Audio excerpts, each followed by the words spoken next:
काशी में हैं तो भोले बाबा की चर्चा तो होनी चाहिए, लेकिन आज केवल विश्वनाथ की चर्चा क्यों 12 नाथ की चर्चा क्यों ना की जाए। 12 ज्योतिर्लिंग हैं, स्मरण मात्र में 12 की चर्चा करेंगे, लेकिन 12 ज्योतिर्लिंग की चर्चा कहने का अभिप्राय हमारा यह है कि आज हम शंकर जी के 12 श्रृंगार पर चर्चा करेंगे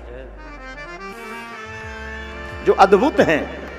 शिव के संग 12 श्रृंगार कैसे रहते और किस श्रृंगार का क्या अर्थ है, ये हम आपको, दास की तो छोटी सी मति है, अनपढ़ गवार हैं हम, लेकिन जो भी गुरु कृपा होगी हम आपको कोशिश करेंगे।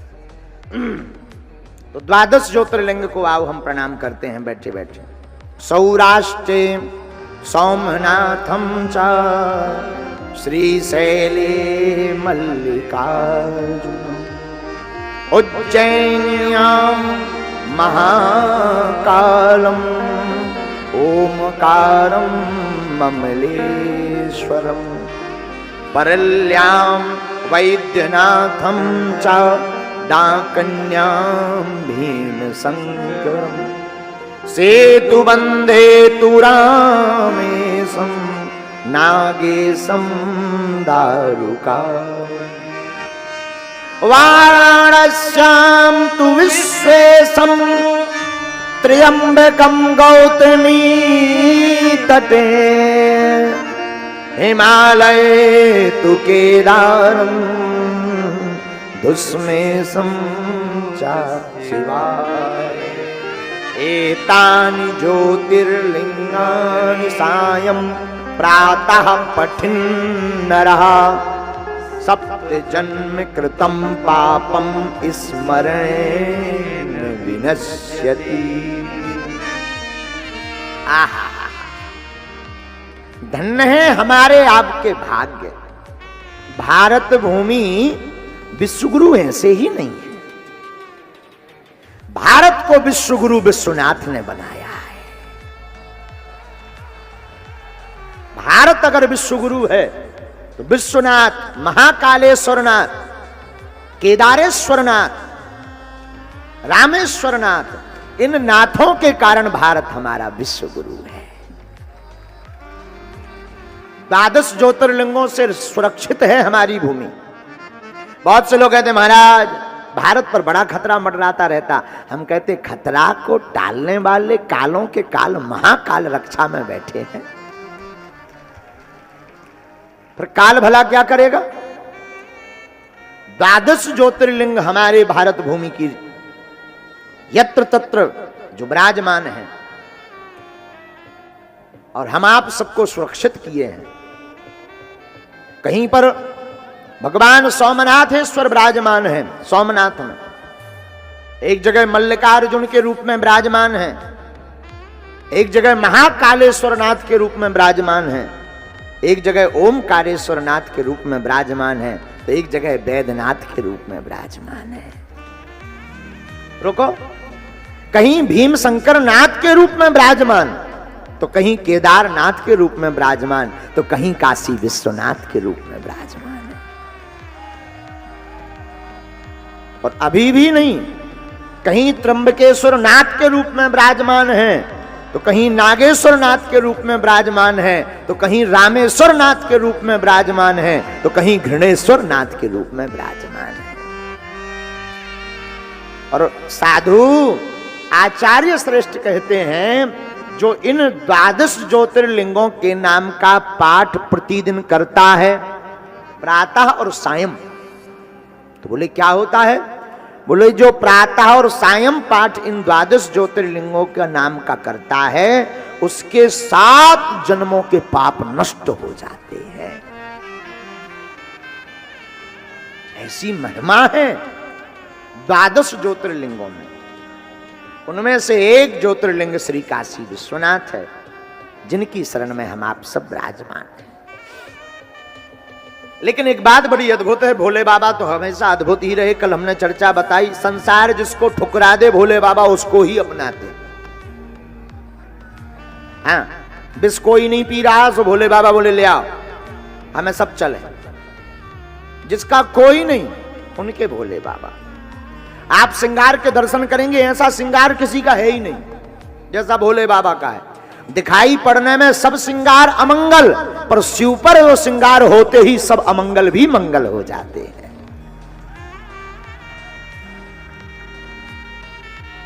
बुरा मत माने, आज का हमारा सूत्र है शिव जी के ऊपर, विनाशी संसार में अविनाशी की कथा ही महत्व है।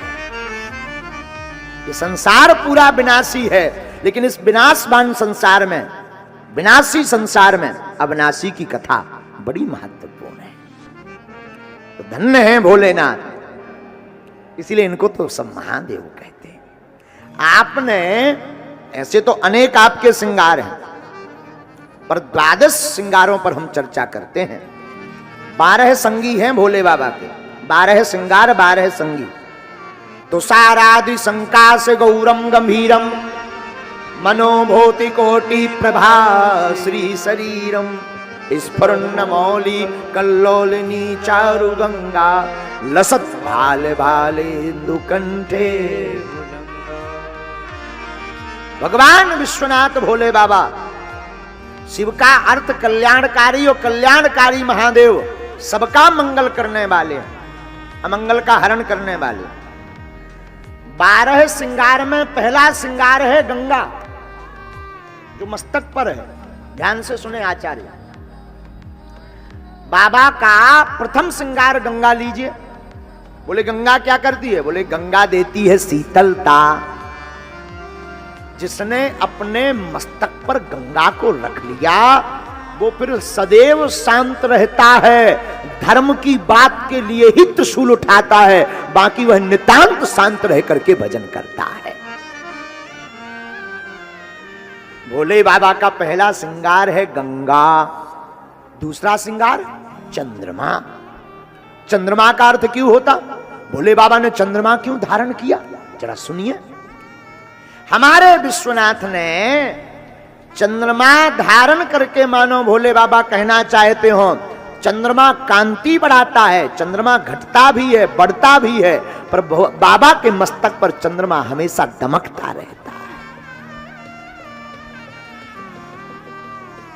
चंद्रमा मन का देवता है, वेद की भाषा में चंद्रमा मन के देवता हैं। चंद्रमा मन का नियंत्रण करता है। बहुत से लोग हमारे पास आते हैं, महाराज जी हमारा मन बड़ा विचलित रहता, पूजा में मन नहीं लगता, गंदे गंदे विचार आते हैं। मन के देवता हैं चंद्रमा। आप चंद्र की पूजा करेंगे तो मन आपका नियंत्रण रहने लगेगा। इसलिए बाबा का दूसरा श्रृंगार है चंद्रमा। अब जरा तीसरा सुनिए, बाबा का तीसरा श्रृंगार है त्रिशूल। आहा, ये त्रिशूल क्यों लिया बाबा ने? आहा, बाबा ने त्रिशूल लेकर मानो कहना चाहते हो, सत रज तम, सतोगुण रजोगुण तमोगुण तीनों को अपने हाथ में पकड़ रखा है, इसलिए बाबा के हाथ में त्रिशूल है। त्रिशूल क्यों लिया? दूसरा अर्थ सुनिए, दैहिक दैविक भौतिकता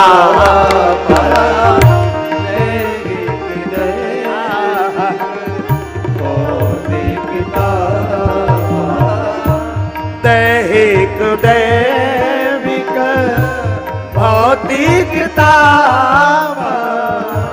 दैहिक दैविक भौतिकता राम राज का हुए नहीं जा, राम राज का नहीं जा, राम राज का नहीं जा। बाबा का तीसरा श्रृंगार है चंद्रमा। चंद्रमा को बाबा ने दो कारणों से लिया, सतोगुण रजोगुण तमोगुण तीनों पर बुद्धि, तीनों को पकड़ने के लिए बाबा ने तीसरा श्रृंगार है त्रिशूल। त्रिशूल क्यों पकड़ा? सतोगुण रजोगुण तमोगुण तीनों को पकड़ने के लिए त्रिशूल धारण किया। दूसरा कारण, 3 प्रकार के ताप होते हैं शरीर में। दैहिक शरीर का, दैविक देवताओं द्वारा भौतिक संसाधनों से जो कष्ट मिलता है, लाइट लग जाना, एक्सीडेंट हो जाना, ये भौतिक ताप है। इन तीनों तापों का संहार करने के लिए ही तीसरा श्रृंगार त्रिशूल का भोले बाबा ने किया है। आज की कथा विद्वानों के बहुत काम आएगी। ये हमारा मत नहीं, पूज्य गुरुदेव की प्रेरणा है। चौथा श्रृंगार सुनिए। आहा, बाबा का चौथा श्रृंगार है डमरू। क्या है? और काशी में भी डमरू की अद्भुत लीला है। बाबा का चौथा श्रृंगार है डमरू। डमरू क्यों ली है? बाबा को डमरू का नाद क्यों प्रिय है? नाद माने डमरू का स्वर। बाबा को डमरू का नाद क्यों प्रिय है, जरा सुनिए। नाद का प्रतीक है आहत। अरे बाबा आहत नाद नहीं, अपितु अनाहत नाद का प्रतीक है डमरू। हाँ, बाबा डमरू बजाकर 14 सूत्र प्रकट करते हैं। आई और ऋण लिख, ये बाबा के 14 सूत्र डमरू से प्रकट होते हैं। बाबा डमरू का नाद इसलिए बजाते हैं कि जगत को 14 सूत्र दे सकें। पूरा विश्व सूत्रमय बनाने के लिए डमरू का नाद बाबा बजाते हैं। इसलिए चौथा श्रृंगार है भोले बाबा का डमरू। आहा, और डमरू वाले की डमरू बजी है, अभी नहीं बाद में बजेगी। ये चौथा श्रृंगार हो गया। अब पांचवा श्रृंगार सुनिए। बाबा का पांचवा श्रृंगार में सुंदरता बढ़ जाती है। वाहन वृषभ। वाहन क्या है? वृषभ। वृषभ का अर्थ होता बैल। बाबा नंदी की सवारी करते हैं। मेरा भोला है भंडारी, करता नंदी की सवारी। बाबा नंदी की सवारी करते हैं। अच्छा, एक रहस्य है। नंदी की सवारी क्यों करते हैं? नंदी है धर्म का रूप। धर्म के हैं 4 चरण, अर्थ, धर्म, काम, मोक्ष। इनकी प्राप्ति करिए को छोड़कर भोले बाबा धर्म को पकड़कर राम को पाना चाहते हैं। इसलिए वृषभ का वाहन स्वीकार करते हैं, नंदी का वाहन स्वीकार करते हैं। ये भगवान का पांचवा श्रृंगार अद्भुत। अब छठवां श्रृंगार सुनिए। इनसे किसी ने कहा जटाएं बांधो, मुकुट पहनाएंगे। बाबा बोले मुकुट हम संसार का सोने चांदी का नहीं लेंगे। तो फिर बोले मुकुट भी लेंगे तो जटाओं का मुकुट लेंगे। अपनी जटाएं ली और जटा का ही मुकुट बनाकर धारण कर लिया। ये छठवां श्रृंगार है। जटाएं का अर्थ क्या होता? जटाओं का अर्थ है विचारों की एकता, क्योंकि विचार तो मस्तिष्क में ही आता है। मस्तिष्क में विचार आते हैं। मानो भोले बाबा कहना चाहते हो कि विचारों को एक किए बिना आप संसार में नहीं रह सकते। इसलिए बाबा ने अपने विचार एक कर रखे। जटाओं का मुकुट बनाकर विचारों की एकता भोले बाबा बनाते हैं। और जटाओं का मुकुट बनाने का दूसरा अर्थ है सभी मस्तिष्क को एक करके राम के चरणों में लगा देना। इसीलिए जटाओं का श्रृंगार है। मानो बाबा कहना चाहते हो कि जब तक आपके सभी विचार एक नहीं होंगे तब तक राम जी मिलने वाले नहीं हैं। इसलिए भोले बाबा ने जो छठवां श्रृंगार किया वो जटाओं का मुकुट बनाया है। सातवां श्रृंगार, सातवां तो अद्भुत श्रृंगार है त्रिनेत्रधारी। सबके 2 नेत्र होते हैं, हमारे भोले बाबा के एक एक्स्ट्रा है, जिसे तीसरा नेत्र कहते हैं। लेकिन गौर करना, तीसरा नेत्र क्यों है? तीसरा नेत्र है सन्यास का प्रतीक। भोले बाबा का जो तीसरा नेत्र है वो सन्यास का प्रतीक है। 2 नेत्र हैं, एक में राघव जी बैठते, एक में जानकी मैया विराजती। तीसरा नेत्र बाबा का सन्यास का प्रतीक है। एक ब्रज के बड़े अच्छे संत हैं, उनकी बात कहना अब रुका नहीं जाता। पीला वस्त्र पहनते हैं पूज्य महाराज जी जिनकी किडनी खराब रही। हाँ, पूज्य श्री प्रेमानंद बाबा वृंदावन के एक अद्भुत संत हैं श्री प्रेमानंद बाबा। उनकी किडनी दोनों खराब हो गई तो लोगों ने कहा कि आप ये निकलवा कर दूसरी डाल लो। कई भक्तों ने कहा हम अपनी दे देते हैं।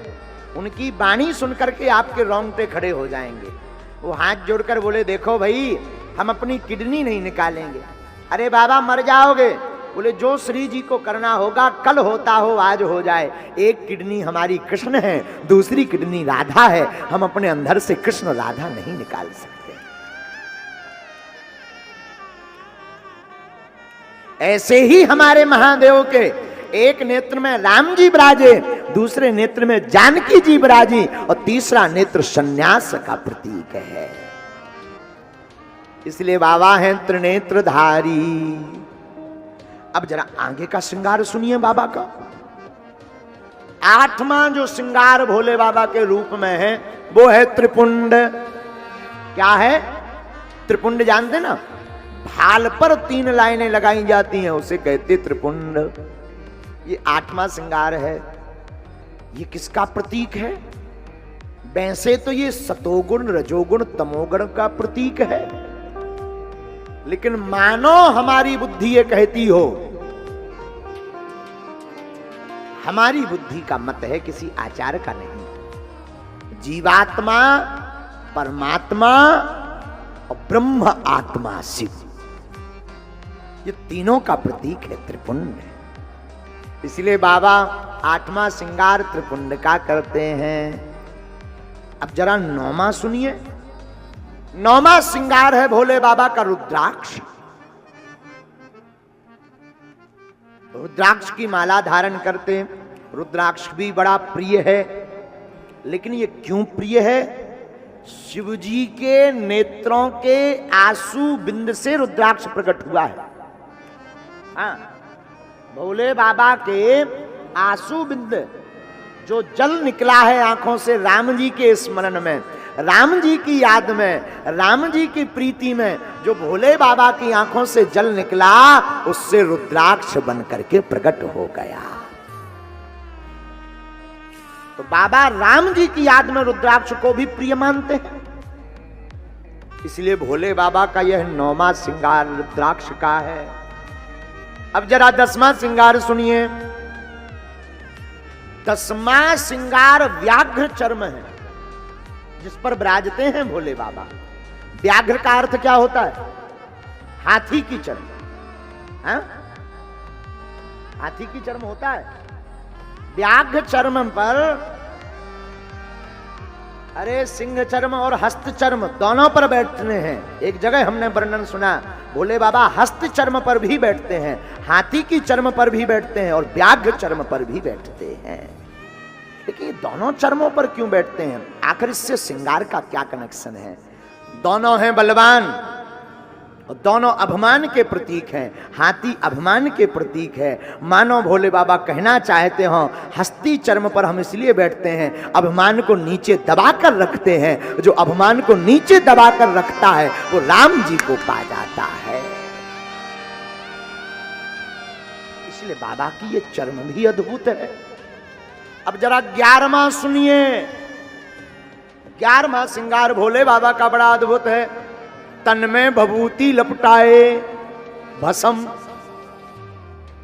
बाबा भस्म क्यों लपटाते हैं? इसके पीछे बड़ा कारण है।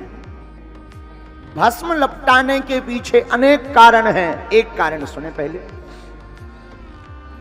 जब भी मुर्दा जाता है तो मुर्दा के पीछे चलने वाले लोग कहते हैं राम नाम, क्या बोलते हैं? राम नाम सत्य है, राम नाम सत्य है। तो एक बार भोले बाबा इस धराधाम पर आए, एक मुर्दा चला जा रहा था, सब चिल्ला रहे थे राम नाम सत्य है, राम नाम सत्य है। भोले बाबा पीछे पीछे चल दिए। आहा हा, राम नाम सत्य, लगता है ये हमारी पार्टी वाले लोग हैं। सब गए, भोले बाबा भी पीछे पीछे मरघट पहुंच गए।